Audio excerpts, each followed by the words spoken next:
Hurry up, 5 minutes. 5 minutos. Esta noche es muy caliente. Hey, download your TikTok app today so you can have Chinese spyware in your house for free.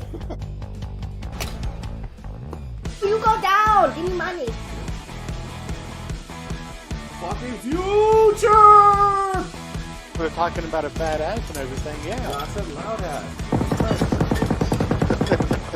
It's like I took a poop and it was one of those painful ones that brings a tear to your eye.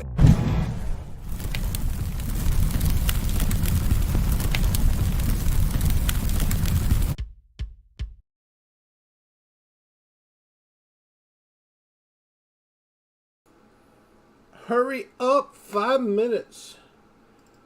Your mama sweet ass, you better believe it. I just don't understand why it always disconnects like that. It's rude as hell. Why would you do something like that? Alright, music. Music Maestro, what are we picking? I'm not sure. Not Russian Hard Boss.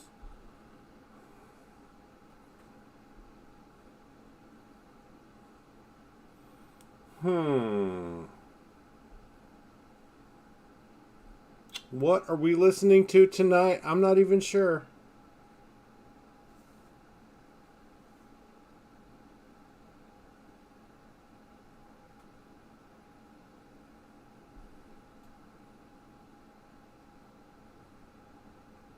Pirate metal? No.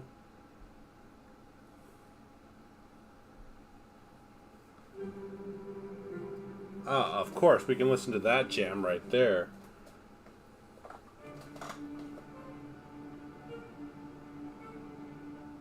It's so dark. What the hell's going on? Oh yeah, I don't have my LED light hooked up. Because, you know, reasons. Finishing off the last of the High West double rye. Stuff wasn't bad. It's not great either, but it's not bad. Right, is you gonna hold the hand out like that? Well, he's reading his book too. I'll read my book. He'll read his book, and somehow the two will come together, and it'll do the thing. I don't know what to do with my hands. You guys know what time it is. It's time for me to drink whiskey while I stare longingly into your eyes and get mad that nobody's watching, and then just quit. Well, let's hope that's not the case.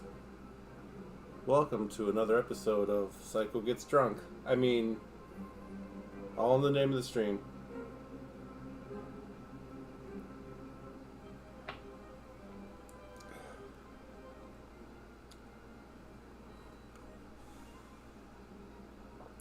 I don't know. Does his wrist look like it's at a natural angle? Because he's holding...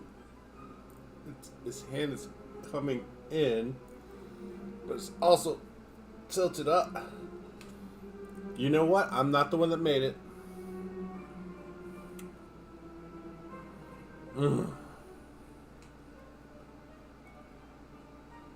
But that whiskey's not bad.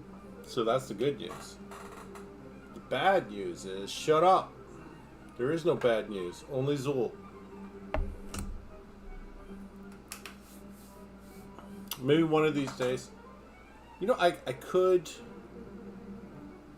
No, see, I don't want to do an upward angle because I got that fat chin and everything, and I was thinking I could have my Mario stuff in the backdrop.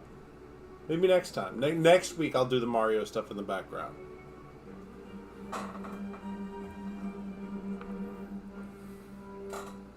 Can I get you to stay still? Oh, Jesus, Pikachu's drunk.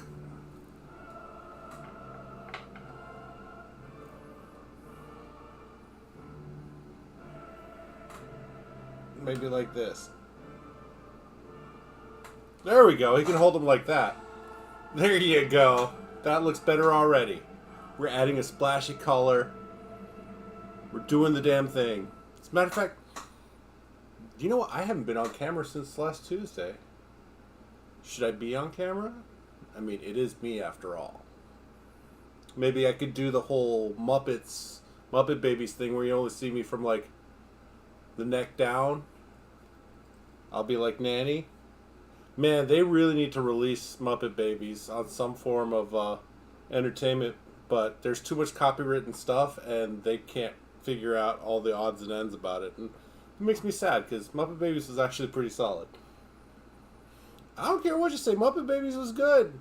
As far as I can remember, my 6-7-year-old self can remember, Muppet Babies was not the worst show out there. I mean, sure, there's Denver the Last Dinosaur, but that's no Muppet Babies. Denver the Last Dinosaur played at 5:30 in the morning. It was like one of the first damn cartoons to play. That's right, we had to be up Saturday morning early if we wanted to see our cartoons. Cartoons were important. Were they, though? They've warped my fragile little mind, and now I'm this weird, wandering, retard man baby.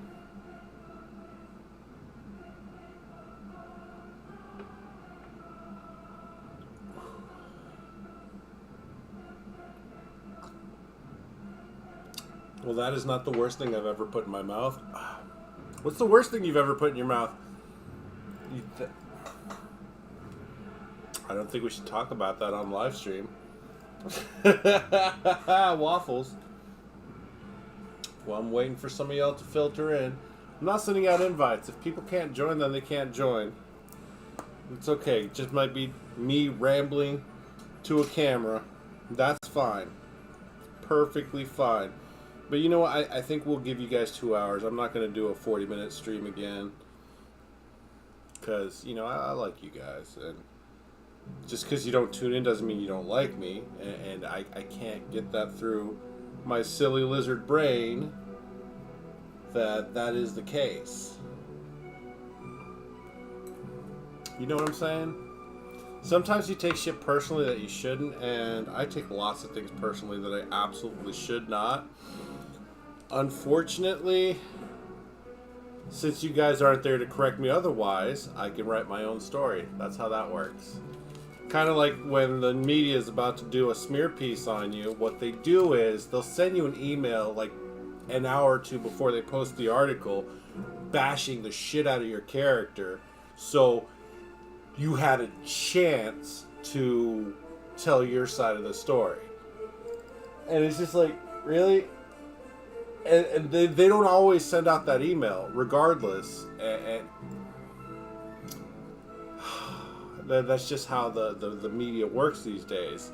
They don't care about the truth. They just care about, you know, getting clicks and likes on the links and so on and so forth. But, I mean, it's always technically been like that. This is just the newest version of how they do their tomfoolery, and they've been exposed for it multiple times. And people still, somehow, people out there still trust the news, even though they represent, you know, their boss's views more so than they do the truth and reality. It's always been that way. It's just more exposed than it's ever been before. But, you know, you can only cry wolf so many times when it's true. And people still deny it, even though they're being eaten alive by said wolf, that you cried out. But it's fine. It's fine. You know why it's fine? It's not. It's not fine. But you can't save the ignorant for themselves. And I may be retarded, but I'm not ignorant. Oh, no, I'm ignorant too. Shit, I can't win for losing. Anyways, hello and welcome. I hope y'all have had a lovely day. We will actually read the book today, but I need to hit a couple more peoples before we get really into it. We are still continuing to read the 10 Worst Serial Killers, Monsters Whose Crimes Shocked the World by Victor McQueen. Yeah? 10! The 10, it's fine. It's fine. It's fine. I don't need nothing. I don't worry about nothing, no, because worrying's wasting my time. Mm-hmm. Oh, and there was a couple things, Miss Sarcastic RN, that I wanted to send you, but I want to hold true to my word. You told me not to send you stupid shit all day, so I've sent you nothing today because I said I wouldn't. So I just posted on my Facebook page. Like, maybe one person will see it and one person will like it, but that's good enough for me. Just lets me know that other people have seen it. There was more Aquadago stuff and a cute frog, but yeah. Alex, Alex, Alex, Alan. What the hell was that? A marmot or a woodchuck? I don't know what the hell that creature was, but I remember seeing that thing like 10 plus years ago, and it's still pretty dab-burn funny. Ooh, we're about to...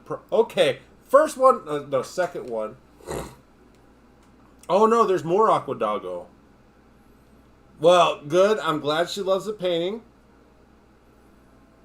She showed you her gratitude for commissioning such an amazing painting. Oh, by the way, I volunteered myself to do a free one for my buddy Blue. But, you know, I've known Blue for... shit, how long have I known Blue for? About 2 years now? Something like that.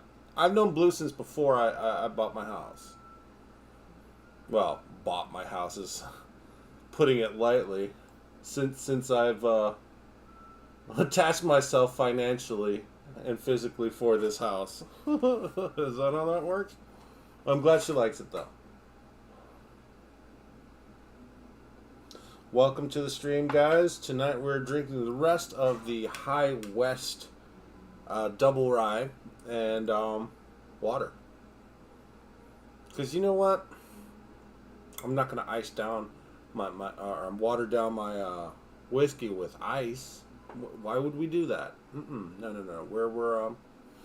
We're having it with a steel ice ball. Is it an ice ball or is it a steel whiskey stone? Does that make sense? I think that's what they're called officially.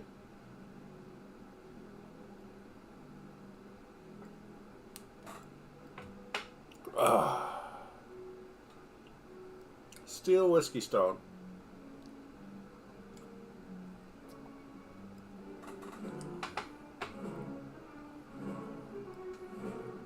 I absolutely love this mug. I got a matching hoodie too.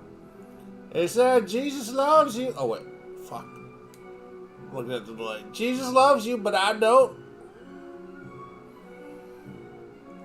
Go fuck yourself.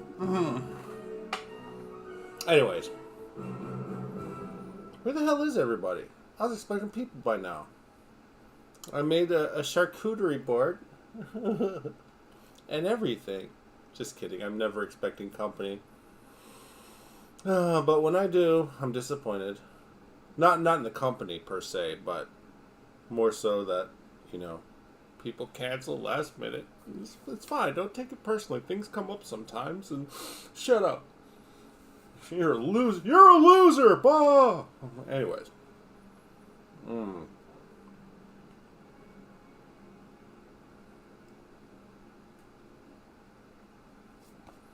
Chapter 9, The Zodiac Killer. See, now we've definitely heard of the Zodiac Killer. Well, let's see what Mr. Victor McQueen puts down about the Zodiac that we don't already know. Well, most of us recognize Zodiac Killer, but we don't recognize is the what? See, I have a problem with the playlist that Spotify has for classical, because they put in stuff that's played by, just because it's played by an orchestra doesn't make it classical. You know what I'm saying? If you don't know what I'm saying, then I'm explaining this just for you. Just because there's a philharmonic of sorts, whether it's the Metropolitan Opera or Sydney or the London Philharmonic or whatever, just because they got violins, violas, and double basses and so on and so forth, and flutes and clarinets playing, does not mean that it's classical. In order to be classical, I don't know, I think it should be at least 100 years old. I don't know what the exact definition is for it, but there may be a true definition that says, oh, in order to be classical, it just needs to have 4 violins. And I'm like, yeah, no. I don't care about that definition. I care about what this says right here. My fat, plaque-ridden heart. Yeah. I've been doing a lot of that lately because the GF's grandson likes to go, and I like to go, right back at him, and it's just back and forth. And anyways, the boy is cute. I'm just saying. Baby. Sweet baby. Chapter 9, The Zodiac Killer. Let me know how my levels are. Oh, well, you know what? They've got all the excuses under the moon. I might as well call them Obama. It's fine. It's fine. You know. Oh, you were streaming tonight? No, don't worry about it. Okay, so my audio, the music, and my voice are balanced out well enough to where you can hear me more than the music. That's all that really matters. Because, you know, the other night I didn't realize I didn't unmute my microphone for the intro, and you guys didn't tell me till I was like 10-15 minutes in. And that's okay. I'd rather you tell me at the beginning of the stream than at the end of the stream. I did a whole stream a couple months ago where the entire thing was on mute. Whoopsie. Okay. On a frosty December night in 1968 in Vallejo, California, Stella Borges was driving her mother-in-law and daughter along Lake Herman Road. When her car approached the Benicia water pumping station, the headlights picked out a station wagon and parked at a nearby exit. As Borges got closer, she realized with mounting horror that two bodies lay sprawled beside the car. She accelerated to 68 miles an hour and raced towards the nearby city of Benicia to get help. Flashing her headlights and honking her horn, she flagged down a police car. Just minutes later, the police were on the scene. 17-year-old David Faraday was still breathing but unresponsive. He had a bullet wound in the head. His date for that night, 16-year-old Betty Lou Jensen, evidently ran for her life away from the gunman. She made it about 10 yards. Shot 5 times in the back, she was already dead. I never saw so much blood on the side of the road in my life, an ambulance attendant told reporters at the time. Thus begins the most mysterious unsolved serial killer case in modern history.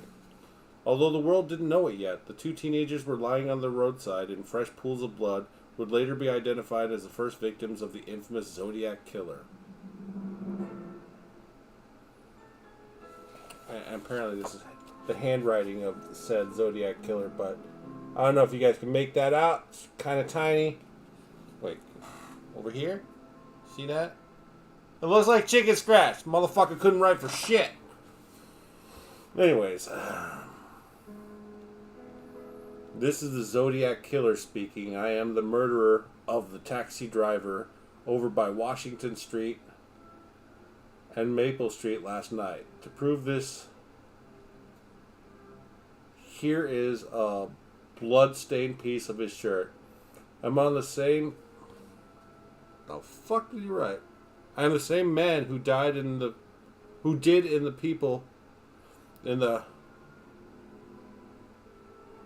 South Bay area? Okay, sure. The SF police could have caught me last night if they had.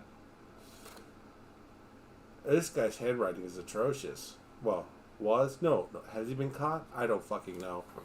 I think this is one of the ones that got away. But anyways, the Zodiac's genesis. One of the most extraordinary decades in U.S. history was drawing to a close. The 1960s was a period of unparalleled social change and domestic division in the United States. The year that ended with Zodiac's first murder saw the Army occupy 3 American cities and the National Guard patrol a dozen more in the wake of riots sparked by the assassination of Dr. Martin Luther King Jr.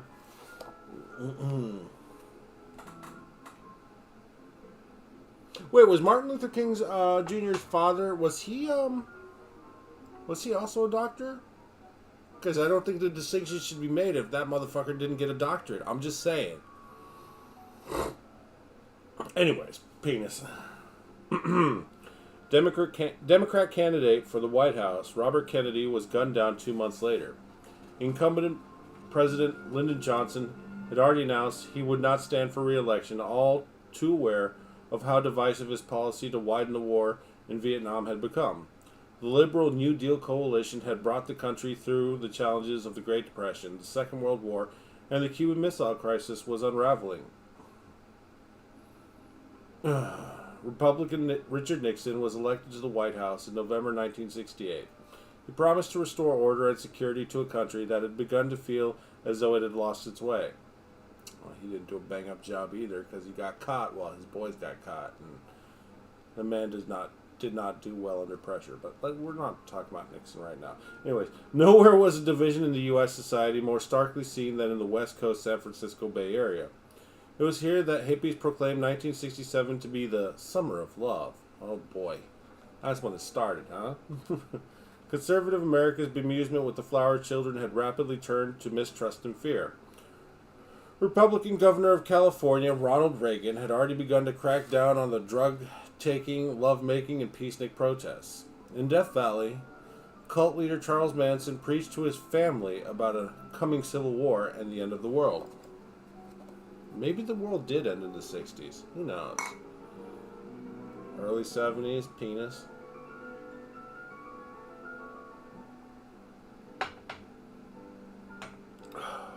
Waffles.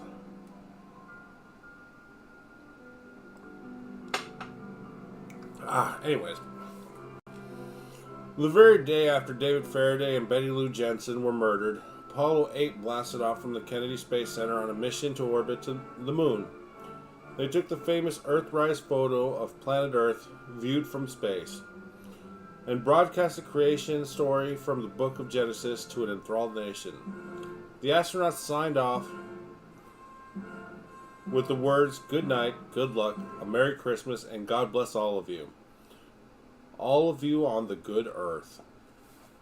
My God, how canceled would you be if you said all those things in one sentence to a national and or international viewing audience? Oh my God, he said good earth. It's never been good. Anyways, penis. Merry Christmas? He said Merry Christmas. Not everybody's Christian. Like, things have gotten so ridiculous that all you can do at this point is either laugh at it or punch somebody in the fucking mouth. And I'm trying not to go to jail for aggravated assault. Commander Frank Borman later received a telegram from a stranger that summed up the mood in the United States. It read, "Thank you, Apollo 8. You saved 1968.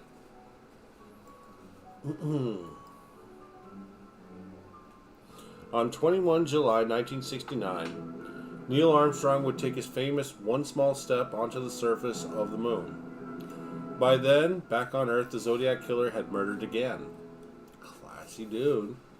Independence. The man who called Vallejo Police Headquarters in the early hours of 5 July 1969 spoke methodically and without emotion, as if reading from a script. He wanted to inform the authorities of a double murder, roughly 3/4 of a mile east on Columbus Parkway in a public park. When asked for his identity and location, he declared that he was the killer not only of the two victims shot half an hour earlier, but also of Betty Lou and David in 1968. This was the first indication that the Vallejo police were not dealing with two unrelated crimes, but with the serial killer.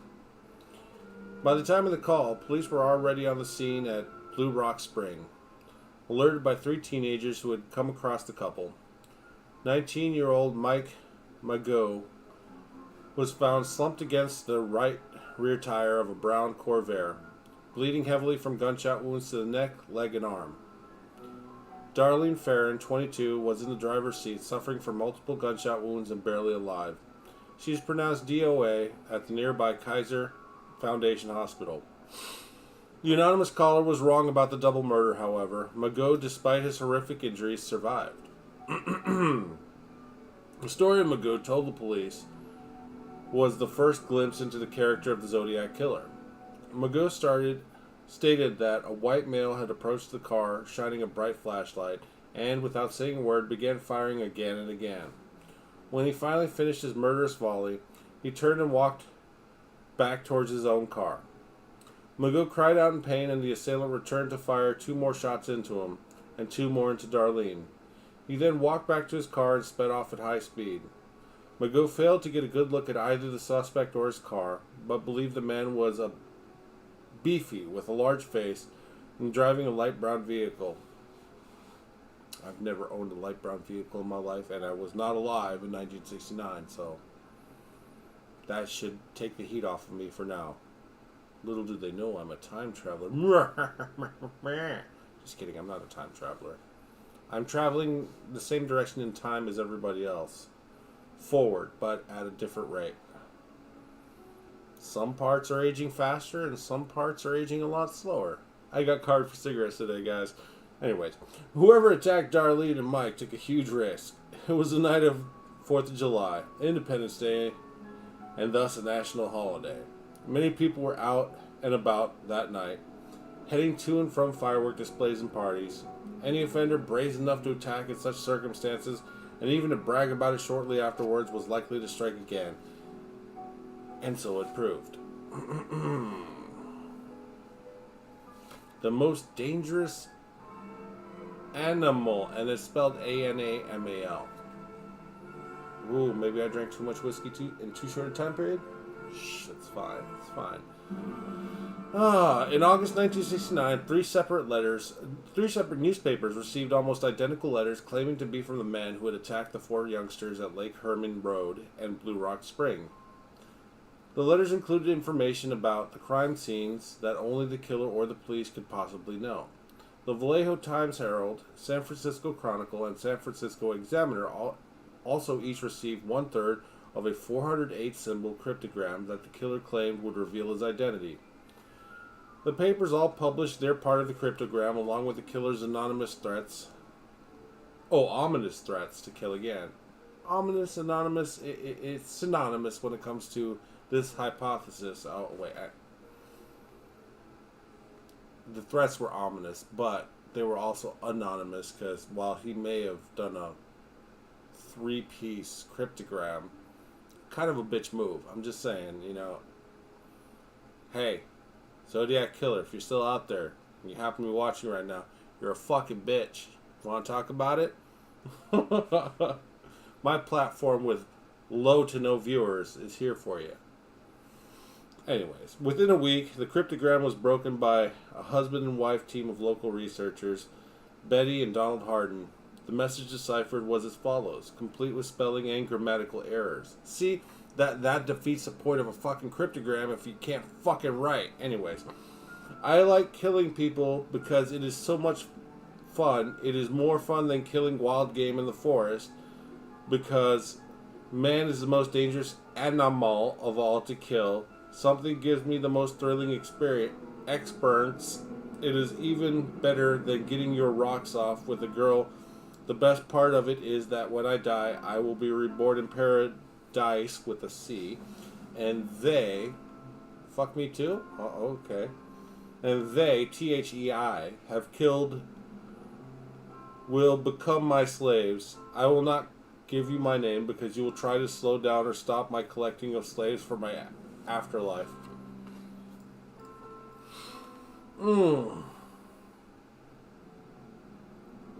I don't know what the fuck you's for, but yeah, fuck you. It's fine.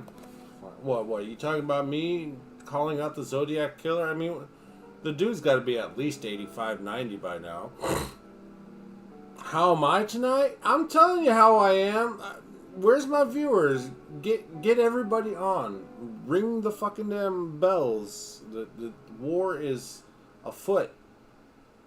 Yeah, love monkey. Love you too, buddy. Further 18 characters appear to be gibberish. There only to pad out the code. If the killer meant anything by these letters, then they have not, as yet, been deciphered. Although the included message had claimed that breaking the cipher would reveal the killer's identity, the actual text gave the police precious little to go on in terms of solving the case. Indeed, the author suggested that he wanted to continue his collecting of slaves, which hinted that he intended to kill again. Tip-offs poured into the police, and dozens of suspects were questioned, but the killer remained at large. Okay. You guys remember watching like old Disney movies and TV shows and all this other shit where people go out and fucking picnic, right? I've been on picnics before in the past. I'm not a fan of the great outdoors for anybody who knows me. Okay, like if I'm not doing something like working and earning a fucking dollar or no, that's pretty much the only reason I'd ever be outside intentionally or going to a picnic or whatever. Okay, so I'm thinking about like the Tom Sawyers, where they just like go to sleep leaning up against a tree or some shit. Hey, Squinty Sauce, how you doing? Uncle Psycho. Okay, sure, I'll go with that. I'll go with Uncle Psycho. How you doing? So as far as being outside, you seen movies, TV shows, cartoons, and so on and so forth, where the characters are just sprawled out, leaning against a bush, a tree, just laying out in the grass. How do they do that without all kinds of bugs? Shut up. Easy. There are children present right now. Okay, so how is it possible to lay in the grass? I mean, in Florida, it's impossible. You cannot lay in the grass in Florida unless you're in a public park. Actually, no. In a private botanical garden where they only have one type of grass and it's well maintained. Because Florida, we got sand spurs and all this other stuff. It's impossible to lay in the Florida grass and our ridiculous grass. You can't walk around barefoot unless you have feet that are super calloused. Fragilistic, expialidocious. No. Anyway, so have you guys ever leaned up against a tree to take a nap or just laid out in the grass for hours on end to take a nap or just lay there and not gotten bothered by nature? Because apparently every spot I ever pick is the most bug-ridden, uncomfortable spot ever. You put down a blanket, it's not going to change nothing. The bugs are still there, the birds, the bees, all that stuff. It's still bothering me. Maybe nature loves me so much that it's trying to put me in the dirt. I mean, I don't know what it is.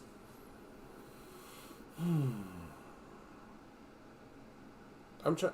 Who are you, Squinty Sauce? I'm trying to. Oh, is that? Oh, that's your kid, isn't it, Nate? That's why you said we're all here.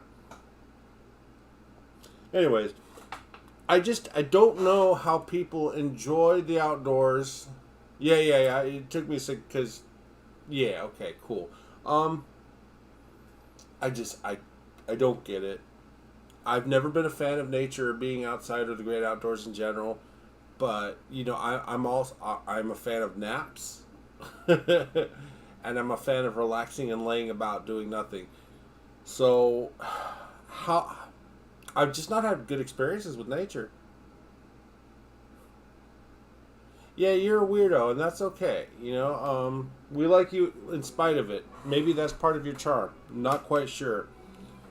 But I think I need to top off my corn squeezins because, we're down to the last sweetie swig. Okay, so.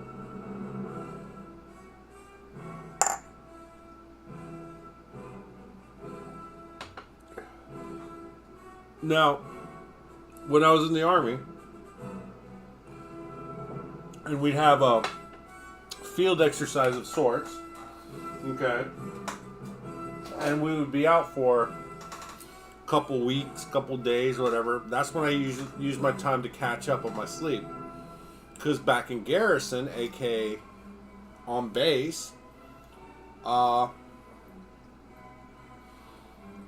basically, it was party 24/7. Well, not necessarily 24/7, but every day was a party after work, and then show up the next day off a couple hours of sleep and still a little bit messed up from the previous night's activities. And so when we went to the field, we didn't have that option available in front of us to actually go out and party. So that's when whenever we were in the field, herpes.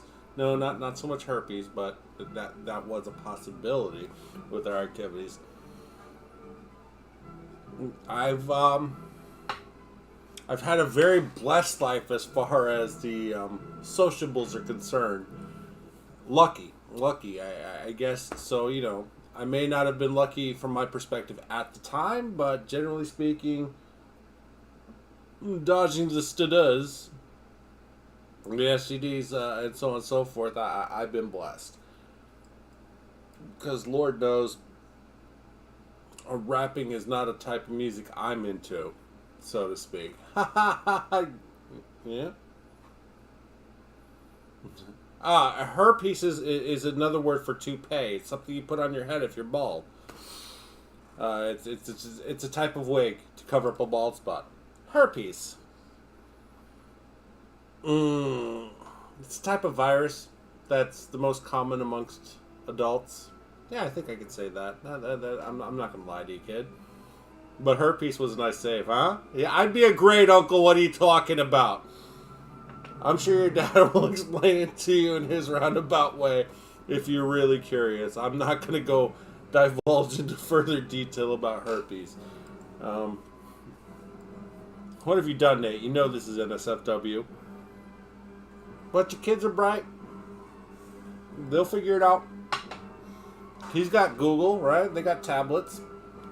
You might not want to look that one up, buddy. Hey, you know what? I'm not a man wearing a dress trying to read to your children at a public library. I'm going to let you explain things to them. That's not my job. Bang. Happy their month. Oh, so apparently this is the closest we've gotten to, we got a suspect. Dude, that looks kind of like you. Could that be your dad? Is your dad the Zodiac Killer? Is that Grandpa right there? Wait, hold on. Oh, yeah. Is that Grandpa? Grandpa looked like that in the 60s? I got you, my man. I got you. I do have a radio edit, but I do need a warning that there are youngins watching, okay? And I need constant reminders that they're still watching, especially if there's corn squeezins or other types of alcohol involved, because honestly, I don't want to be the one responsible for the trauma. Shut up, go to bed. That's what I would have gotten from my parents. Where'd you hear that word? Well, that's good. That's good. I'm glad you're an involved father. My talk about the birds and bees with my dad. You guys want to hear how it went? It went something like this. It was like, son, let me tell you about the birds and bees. If you get a girl pregnant, it's on you. We're not going to support you in any way, shape, or form. And I'm like, thanks, Dad. I think they would have changed their mind after they saw what a beautiful baby I was capable of making. But honestly, I've never really been in any relationship, at least not since I got out of the military, long enough to actually make and conceive a baby and raise it. Like 6 months. The current relationship, though, that I'm in, I'm quite happy, and thank God for birth control. I don't know, waffles. Definitely the longest relationship I've had since before the military, which says a lot. I mean, minus my marriage, of course, because that's still going strong. Oh, yeah. Oh, God, how many years? Fucking 26 years this May? Oh, my God, we just hit our 26th anniversary. I should wish her a happy fuck off and die. Bloodshed at Berryessa. Summer had faded into autumn when students Cecilia Shepard and Brian Hartnell took a trip out to the idyllic shores of Lake Berryessa, around 50 miles north of Vallejo. It was Cecilia who first noticed that a man seemed to be watching them on that September evening.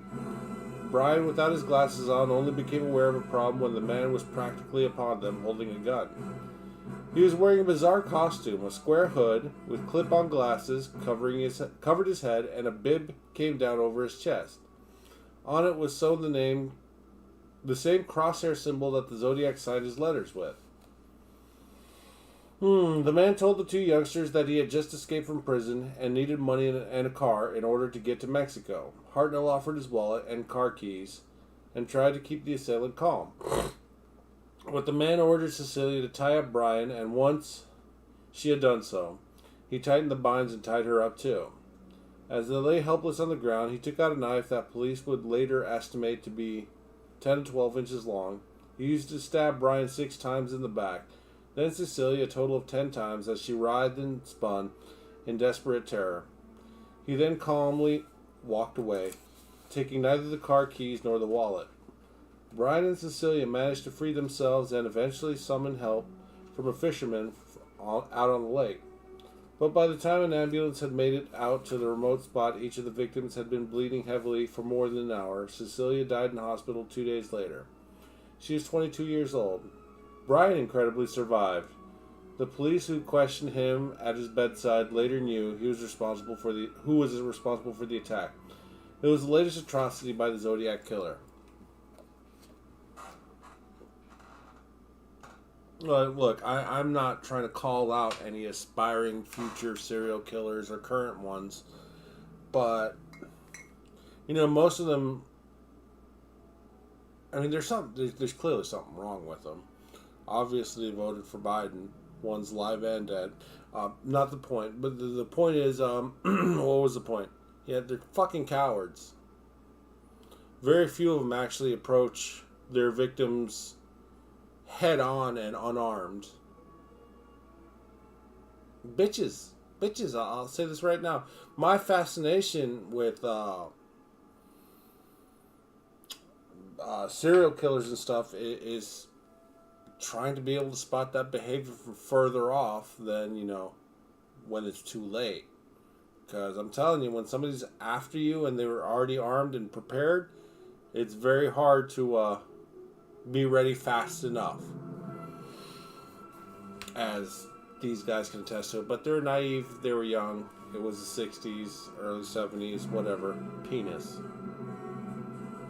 This time the Zodiac not only rang the police to take credit from a payphone traced to downtown Napa, he also left a taunting message written with a marker pen on the door of Brian Hartnell's white Carmen Ghia car. It gave the dates of the previous attacks, along with the date and time of this one, September 27, 69, 6:30. The Zodiac added by knife to signal the change is his weapon of choice. Okay. Though he couldn't describe the face of his attacker, Brian could at least furnish the investigating officers with some fresh details about the elusive Zodiac. The man was wearing pleated old-style trousers, black or dark blue, and a dark blue windbreaker-style jacket. He was heavy-set, around 5'5" to 5'9" tall. He spoke in a drawl that Brian described as distinctive, but he couldn't place the accent. Brian glimpsed greasy, dark brown hair through the eye holes of the man's mask. The police who discovered footprints that were made by a distinctive Wingwalker boot size 10.5. They lifted a palm print from the payphone the man had used in Napa, but the technician smudged it during the lifting process, ruining its evidential value. The Zodiac had struck in daylight in staggeringly theatrical fashion, and he had just got away with it. His next attack would bring terror to the very heart of West Coast 1960s America, San Francisco. Presidio Heights attack.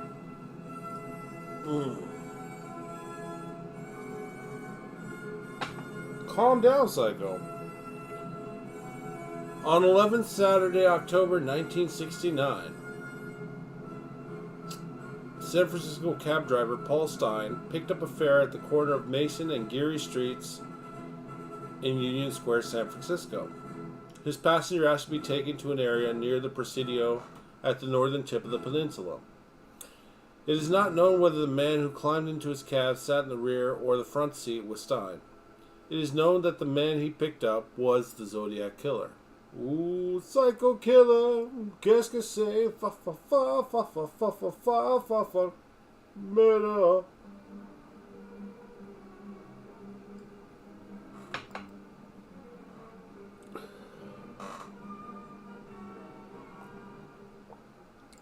Penis. It was just before 10 p.m. when Stein arrived at the destination that he'd entered in his log, the corner of Washington and Maple Street. For reasons unknown, he then proceeded 1 block further west to the junction of Washington and Cherry Street. Nobody reported hearing the gunshot that then blew apart Stein's head. 3 teenagers noticed the cab parked opposite their house and watched a man in the front seat rifle through the dead driver's pockets, taking his wallet, ID, and keys to his cab. The body of Paul Stein was slumped in the murderer's lap, meaning that the killer must have been covered in blood as he calmly walked away north towards the park. The witnesses described a white man in his early 40s, around 5'6", of heavy build, wearing dark brown trousers and a navy blue or black parka jacket. He had reddish blonde hair in a crew-cut style, and he was wearing glasses. But instead of that description, the police who raced to the scene were told to be on the lookout for a black male. Ooh, racist America! Guys, if you could refresh, I'd appreciate you. Much love. When a patrol car passed a white man in glasses casually strolling towards the park, minutes later, it didn't stop. Only when the description was corrected did it screech to a halt and speed back in pursuit.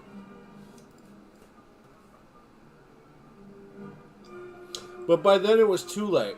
Despite the use of police dogs and searchlights, the suspect had melted into the night. It was agonizingly close near miss. The Zodiac would give a detailed mocking account of it in a series of letters to the San Francisco Chronicle, claiming that the police even stopped and talked to him at one point. In the first of his letters, sent 2 days after the murder, he enclosed a bloodied piece of Paul Stein's shirt to ensure that the journalists and police knew that he was the killer rather than a crank or hoaxer. The police thus had to take seriously his next ominous threat. School children make nice targets. Oh my fuck, I hate that shit. We protect our children with a sign. Gun-free zone. Instead of, metal detectors and armed police officers and or security guards. But that's fine. Was it 97% of mass shootings, if they're not happening in gangland territory, they happen in gun-free zones? Oh wait, Chicago is a gun-free zone. Alright, cool, whatever. But they're getting the guns from outside the area. Oh, are they? Well, why is the outside area suffering the same fucking crime? Oh, let's not talk about that. Shh, racist. The Death Machine. The Zodiac's 13 October letter to the San Francisco Chronicle was read aloud to the nation's news media by San Francisco PD, Captain Martin Lee. I think I shall wipe out a school bus some morning. Just shoot out the front tire and then pick off the kiddies as they come bouncing out.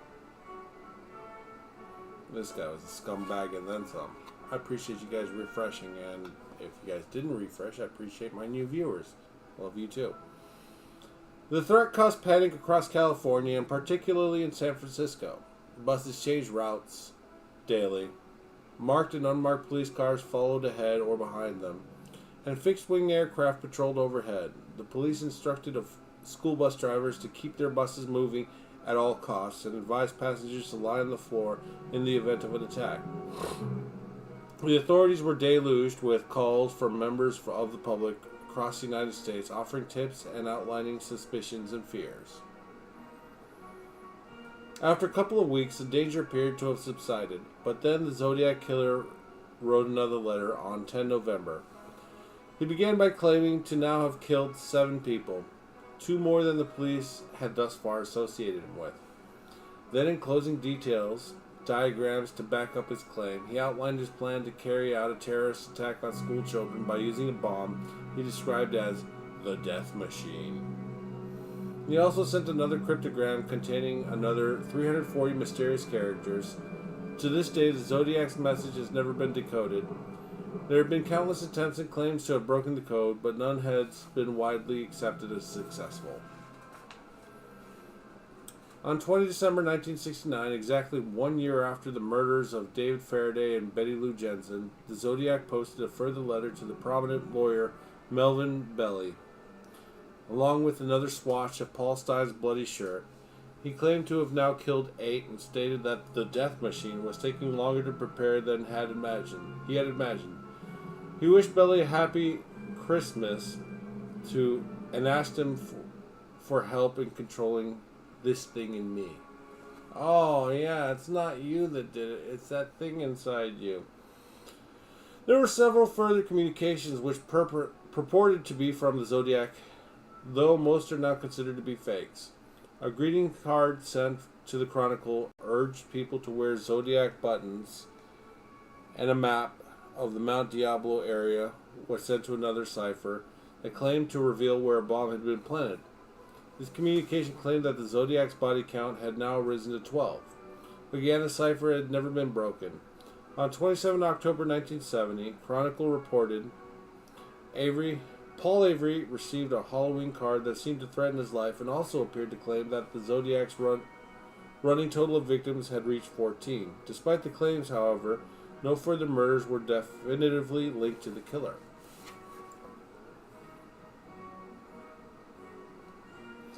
You know, the sad thing is, just because he didn't get caught doesn't mean he was as genius as some people claim he was.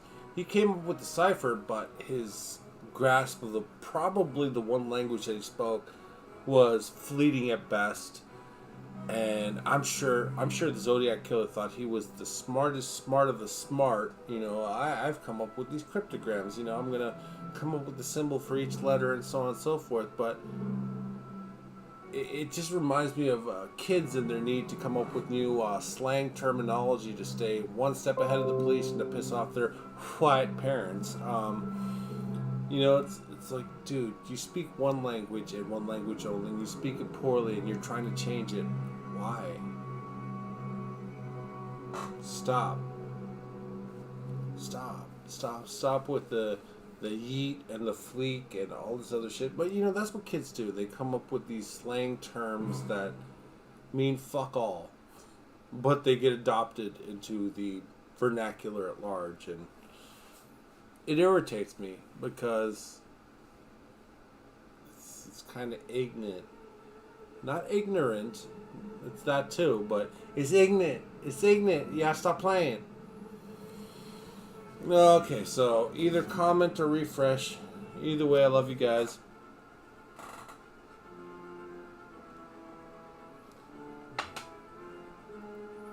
Okay, so we switched from the High West double ride to just regular bullet ride.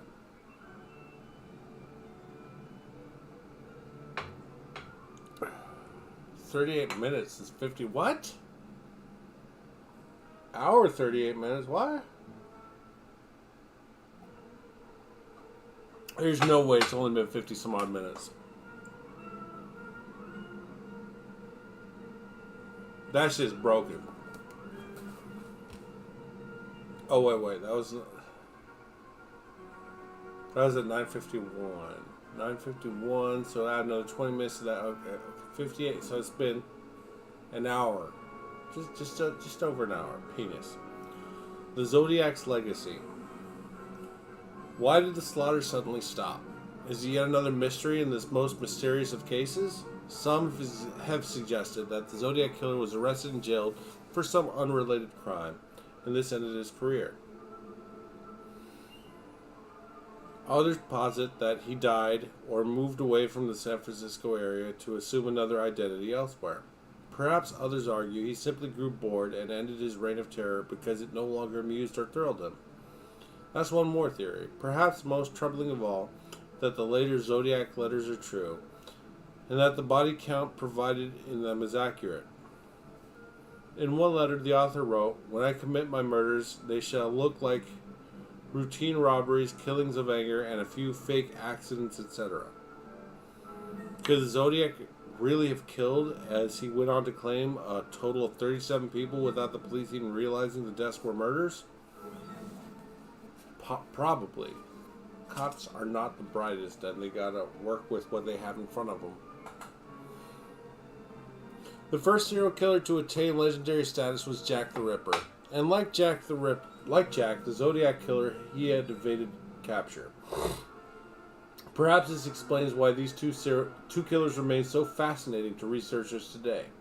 Between them, they help to define what we think of as the classical serial killer. An evil genius who taunts the authorities and remains forever one step ahead of them. Countless films and books have been inspired by the Zodiac's trademark method of sending cryptic messages that only the brightest minds could crack. Although in truth such individuals are incredibly rare. They had given birth to an entire mythology, one that remains box office to this day. Few crimes remain vivid in the collective memory of the United States of America, the home of the serial killer. Aw, thanks, guys. We've got a title, other than, everything else. First land on Mars, baby! Woo! Most Olympic gold medals. More freedom delivered per capita than any other country combined. Penis. America. I don't really believe that, but shut up. An estimated 85% of all the world's serial killers operate in the States, for reasons that remain hotly debated by experts. Even those with far higher body counts than the Zodiac's 5 are soon forgotten, and yet he remains the killer that most intrigues, fascinates, and horrifies all those who read about him. Or read about him? I don't know. Penis. Unlike in the case of Jack the Ripper, there remains the possibility that the Zodiac Killer is still alive, still out there somewhere. He could still, even now, kill again or be caught. In 2005, William Spear was convicted of murdering the 14-year-old Linda Harmon after DNA taken at the scene of the crime was finally matched to him. Spear had remained free since committing the crime 37 years earlier in 1968. That's kind of amazing. 38 years later, the dude was busted. I'm sure he forgot about what he did. Wow. That's amazing. Okay, anyways. But in 2004, the San Francisco Police Department officially closed the Zodiac Killer case, although it has remained open with the California Justice Department. It was the first time in their history that they had closed an unsolved homicide case. The police shall never catch me because I have been too clever for them, the Zodiac wrote in a letter to the San Francisco Chronicle. While the case has been reopened by the San Francisco Police Department, tragically it appears as though the killer's prediction has been right. How many pages? 169. Ooh, 188. I'm not reading you guys another 30 pages. I think I'm going to call it here. I appreciate you guys. I love you guys. It's time for Q&A. Has anybody got any questions for me? It doesn't have to be about the Zodiac Killer. It could be about anything in general. I'm about to go see a little baby and pet some dogs. Anybody? I'm here for you. Okay? This isn't for me. Some people are like, oh, well, you're streaming for yourself because that's what you love to do. Oh, God, no. It's not making me money. As a matter of fact, I'm losing money every time I stream. But that's fine. I'm so independently wealthy, it doesn't matter. JK, for those of you who know me, I'm broke as fuck, and this thing is more of a Sisyphusian task on the hope that one day some larger streamer will notice me and I get a couple of their crumbs and pity follows and subscriptions. No, it's not so much about that. It's just holding out hope for that big person to discover me but I keep on saying the lie to myself, like the whole point of me streaming is to create a community and conversation and just trying to find like-minded individuals. Not so much people that agree with me, but people that are okay with open debate. But that sell is getting harder and harder for me to believe for myself and so on and so forth, because shut up, penis. Anyways, no questions, no comments, nothing. This book is going to be done next week. Next week, this book is going to be done. And I already have a couple of other books already designated for, books and bourbon and so on and so forth. No. The next book I have is it's going to be a book by Bill O'Reilly, but it's going to be about like the Beatles and Muhammad Ali and so on and so forth. So hopefully it'll be an interesting read.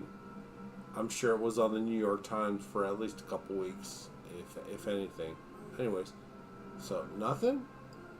Come on, guys. I'll be here for another minute or two, unless you comment something and I respond to that.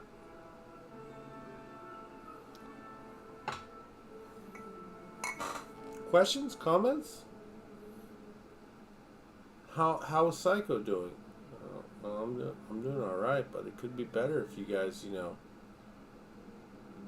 said something.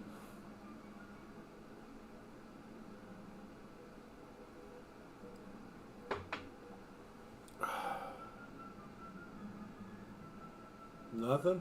Nobody? Nobody nothing? Oh, I'm disappointed.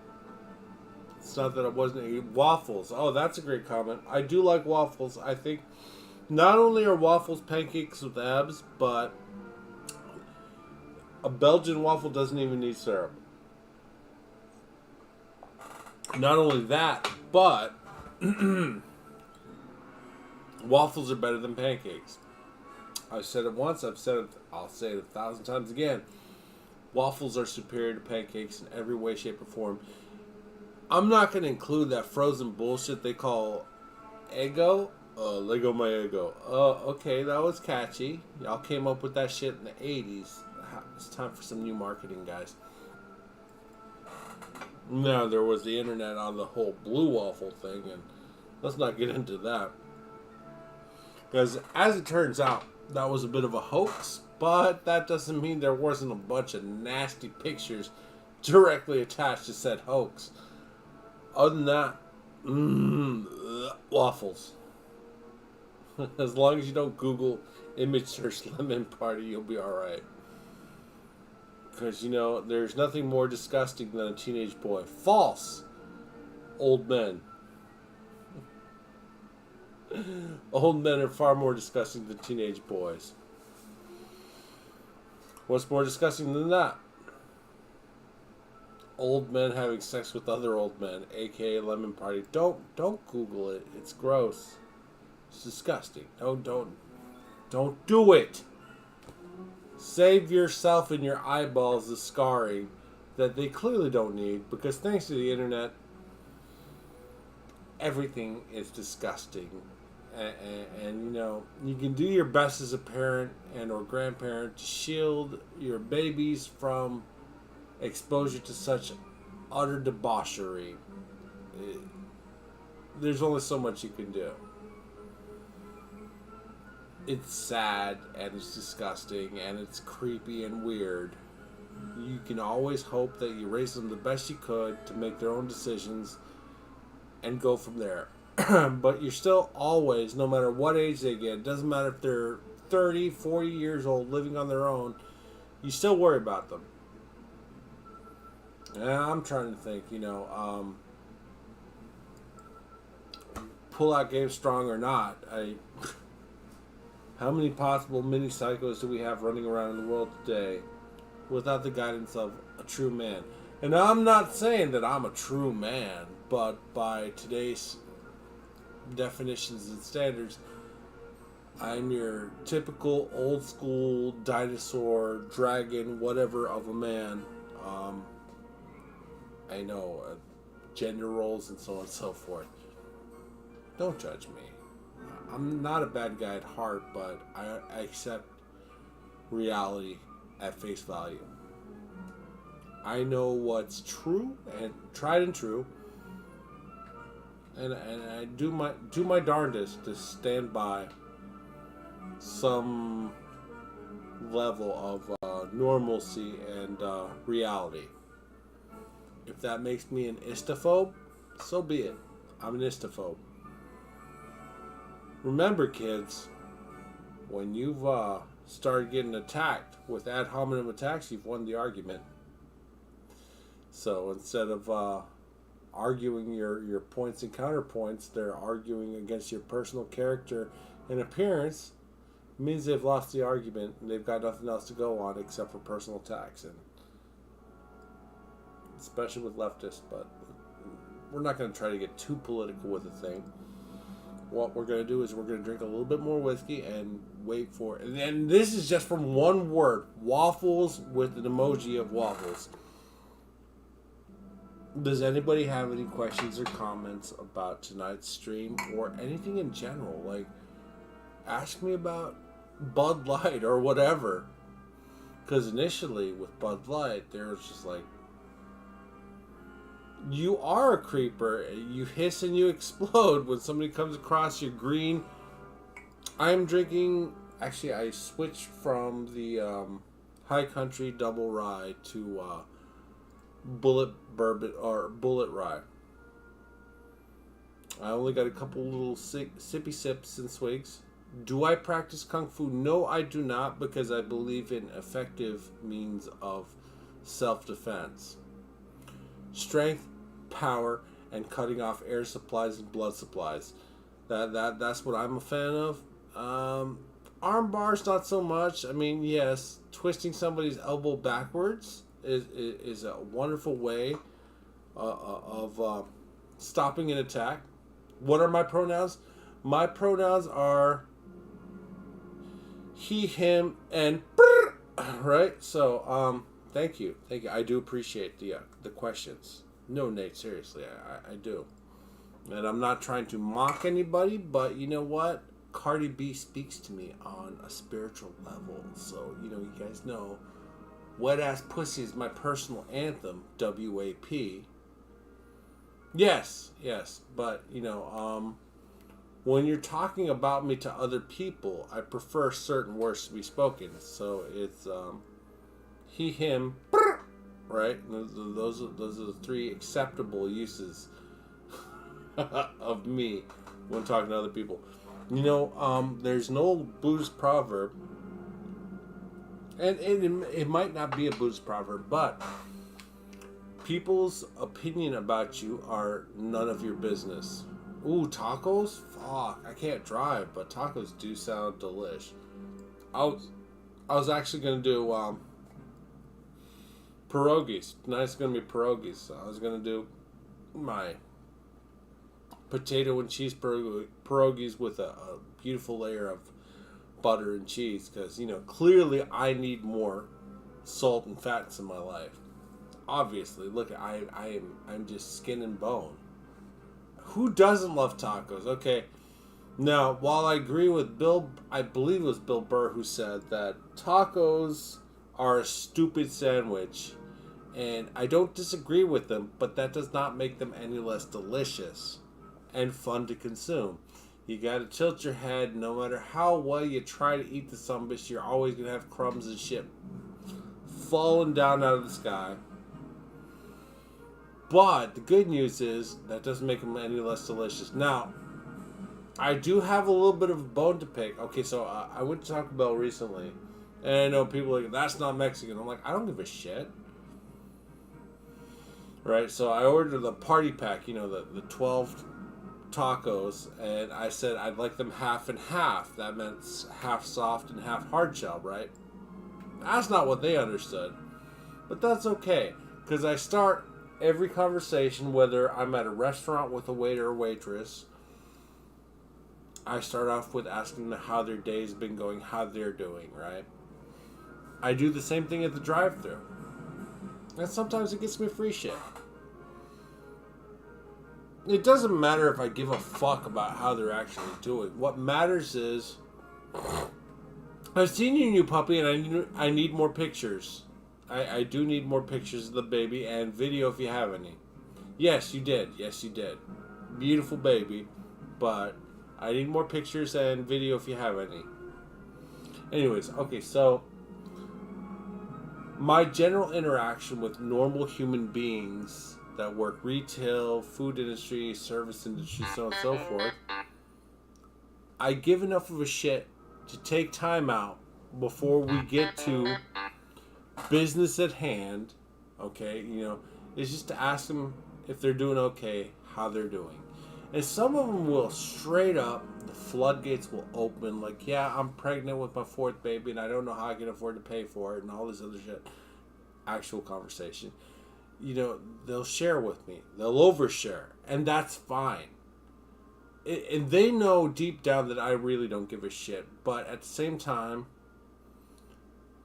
people need, on a base level, to know that you're another fellow human being who's going through shit and you give a fuck about what they're going through, right? Well, it's gotten me free shit. And not bad free shit, but back to the party pack of I asked for half and half and I asked for at least 2 sauces per taco. I did not quite get the 2 sauces per taco, but the first 4 tacos in my party pack were Doritos Locos tacos. Fuck yeah. Alright, so for those of you who don't know about Taco Bell, oh, Nate's going crazy with the setting of shit.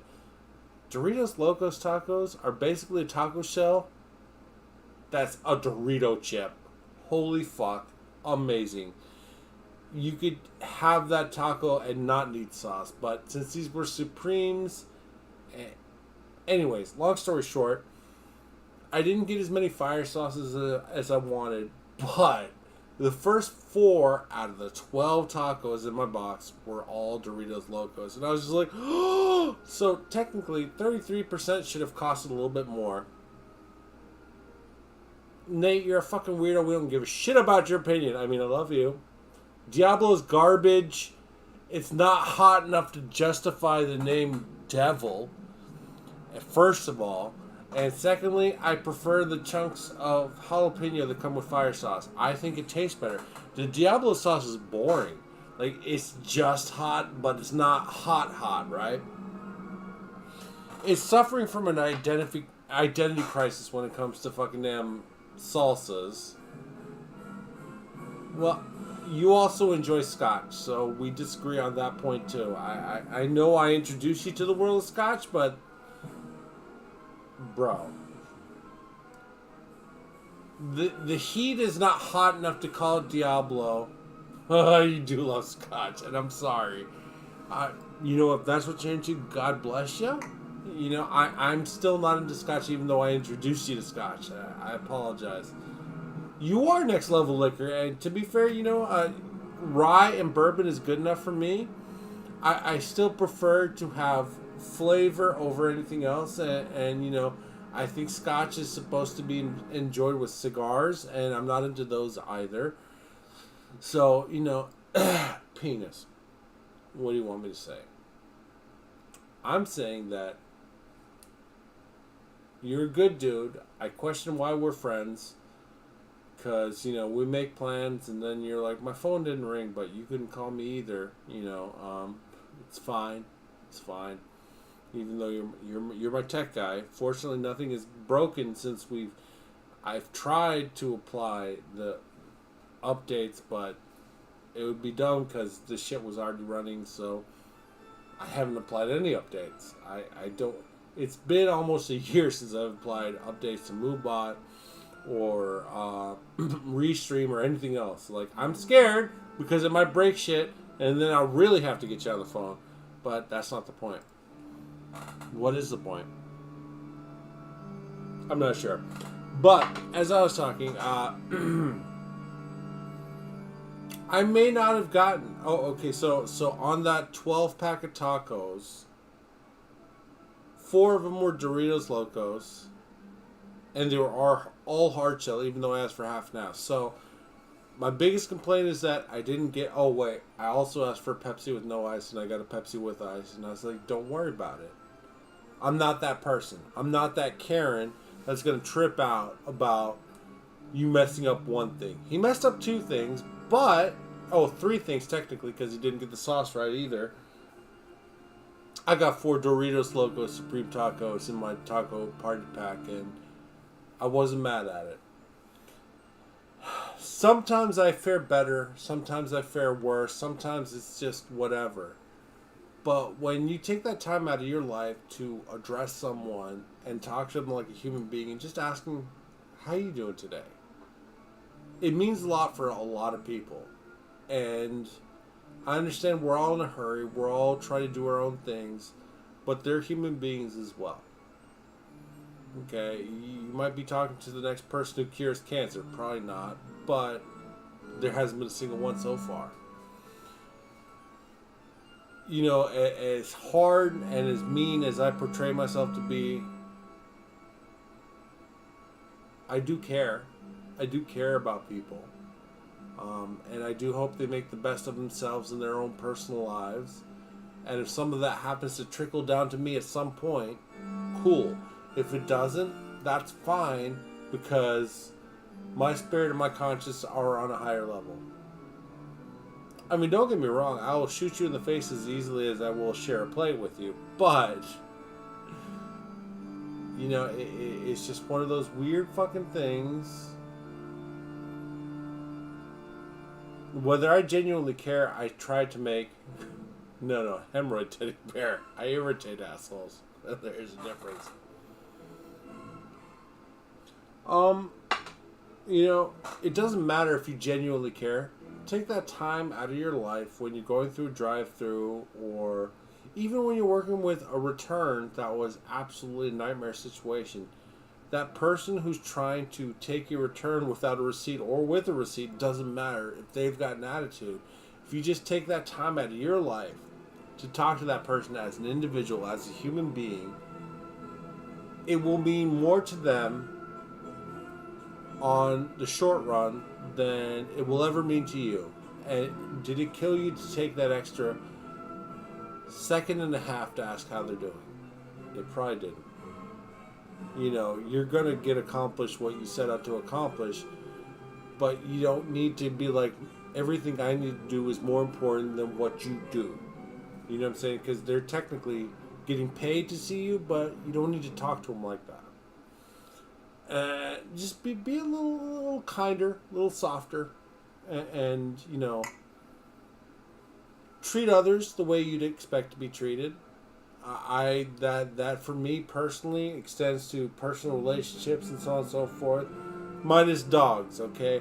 I love dogs, I pet dogs and so on and so forth, but if it's my dog, there's going to be a certain level and order of discipline and expectation of response to commands. Now, it's not so much that I want to be mean and want to yell, it's just dogs do need a certain level of discipline to be maximum proficient as far as amazing and everything else is concerned. But when it comes to people, understand that they're people too, and if you've been in that position, you know that a little bit of kindness would have gone a long way, and you'd probably still be working. Do I want Butterbean? No, I don't want that big fucking horse of a dog that never gets a bath.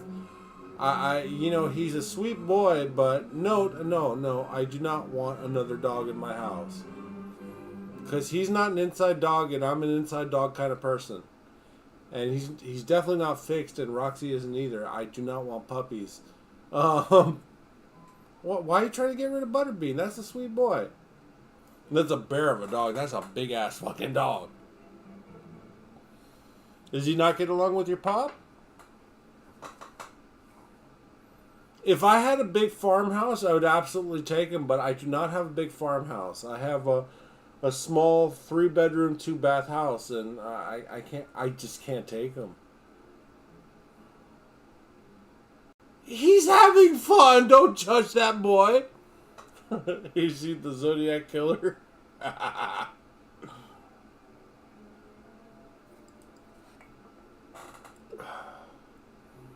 Anyways, look, Butterbean's a sweet boy. Stop releasing with the other animals. It's that simple. He's got his own place in the backyard. That's fenced in. If you think it's unfair that he can't run about with the other animals, then don't release the other animals. Roxy does the same thing. But guess what I do? And you know what I do?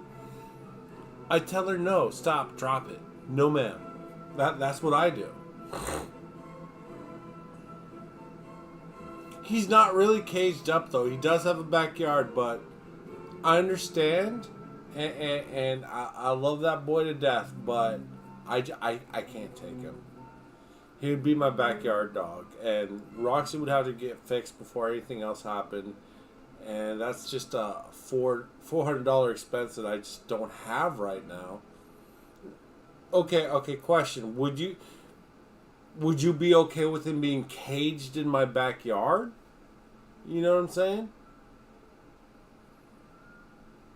Motherfucker, that's your own goddamn fault that you can't trust him. He's got zero training and little to no supervision. Like, I'm not blaming the dog at all in this situation, but you know, come on, bro. Do you got anybody else that could take Butterbean? Okay. So I can trust my dog, though. There's a difference. My dog wants to be by my side. I don't like being outside. Well, I wish you luck with that venture, but, you know, I'm not driving up to North Carolina to pick him up, and I really don't want to accept any more responsibility, because he would be caged in my backyard. Because he loves being outside. That's all he knows. You consider my dog caged? I'm sorry, how many rides have you taken your dog out on? How many times have you taken him into Home Depot or whatever? Office Depot, for that matter. I take this dog everywhere. She ain't caged. She wants to be by my side constantly. And so, I may not travel and go out a lot, but whenever I can, I take her everywhere with me. But you consider my dog caged? Are you insane? You got a bit of the cuckoo? I ain't trying to bust balls, but you started it. Okay, so okay, guys. For those of you that might still be watching with us, the guy who quit on his dog versus me and my dog, knowing that I take her damn near everywhere I can. Would you consider a dog that's in a backyard and sometimes allowed to run free caged versus my dog that's with me everywhere? Which one would you consider to be caged out of the two of them? Nate, seriously, bro? You're gonna say that I caged this fucking dog? She goes in the kennel when I can't take her with me. And that's no more than about 1 to maybe 4 hours at the most. I do my best to rush home and let her loose. You know, she can walk without a lead. She's not that great on a lead, but once again, when we go out in public, I would love to take Butterbean, but I just currently can't with my size. And you were inferring it, though. Caged in, your dog is your dog, not mine. You inferred it. You implied it, and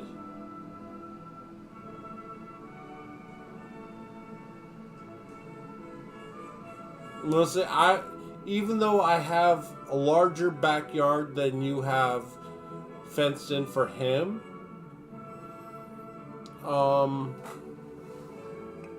I think he would be more caged in my backyard because you do let him run free every now and then. So he's fucking up your livestock, but, you know. Look, words are important to me, dude. You need to know this about me. I did misunderstand, but I'm just going by the words that you used. So now I've been rambling on for the last 10 minutes about caged versus uncaged. I would love to be able to take him, but I just...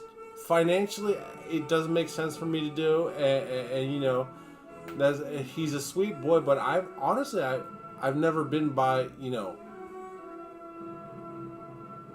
I've never been able to pet him and walk him and so on and so forth. Like, I've only pet him from the other side of the fence, but that's a big horse of a dog. Texting, yes, a lot of inferences and tone is hard to understand. So once again, I just have to go with what I see and read. But anyways, since nobody else is going to talk, okay, short of winning the lottery, I can't take Butterbean. And I really hope the best for him and your quest to find a place for him. That's fine. That is fine. I understand. Look, guys, I love you so much. Thank you so much for tuning in. I will be on tomorrow. I cannot guarantee that it'll be a Bobby Ross stream. I'm just not feeling too artistic lately. And while I may have projects that I have planned and I know exactly what I want to do,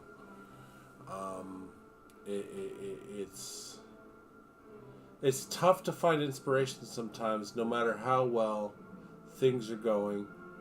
If I get to see you, then we'll put it on the maybe pile, but a very far away maybe. Okay? Butterbean's a sweet boy, and that's fine. I've got quite a bit to deal with just this white little one that I've got right now. And she is a small dog, you know. I mean, she's right around 45 pounds. To me, that's a small dog. You know, a purse dog or a pocket dog, like a teacup poodle or whatever, or a toy, whatever. That's not a dog. That's a barking cat as far as I'm concerned. Motherfucker, you better stop playing. I love you guys. I'm out. I will be on tomorrow around 8:30, 9 o'clock Central. Nate, we'll talk about this more, but fuck off. I love you guys. I'll talk at you later. Bye.